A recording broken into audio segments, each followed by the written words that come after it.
I never thought I'd live long enough to see this day. I was a little girl living in Woodlawn, used to swim in this water. At the same time, at night, you would see this molten lava, this glowing orange substance being dumped into this lake. At the same time, you could not drive through Lackawanna or over the former Father Baker Bridge without having to go through a cloud of orange smoke. It was astounding, the assault on our environment that took place on this very site and across the street. But that was a lesson light in time. It was a huge job generator. My grandpa worked here his entire life. That's why he came to Buffalo as an Irish immigrant for the job at Bethlehem Steel. My father worked there in the blast furnace for a while. My uncles worked there. This was the bread and butter for an entire community. So people revered Bethlehem Steel. It was a symbol of building back our country. Steel made here built cities all across America, a huge point of pride.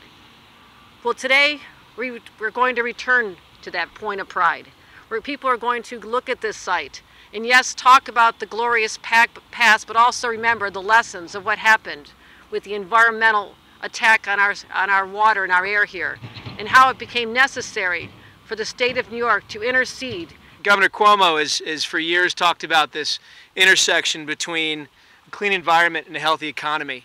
And I think that the Buffalo area knows that very well, what that intersection means.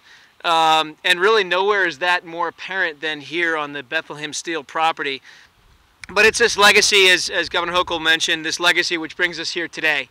And I am so proud to announce that after an enormous amount of hard work, we were able to execute a consent order with Tecumseh Redevelopment that will protect the environment and give this site a fighting chance in terms of its ability to sustain recreational use and jobs. The cleanup that we estimate ahead of us is no less than $35 million. That's in addition to maybe $20 million that's already been spent. So this is a significant cleanup. The project moving forward, the ground we're standing on right here all the way over to the lake, will be conducted, the work will be conducted under the strict oversight of DEC over the coming years under our Superfund and RCRA programs. We will ensure that there's a comprehensive remediation of 489 acres. The company has agreed to provide financial surety for the work being done. There will be public engagement in the cleanup, which is very important. We want to give the company a chance to hear from the public as to how this site should be redeveloped and opened up for use. There will be habitat improvement projects that we'll work on together with the company. There will be reimbursement of the state's costs thus far, and of course public access to the waterfront for the first time in a century.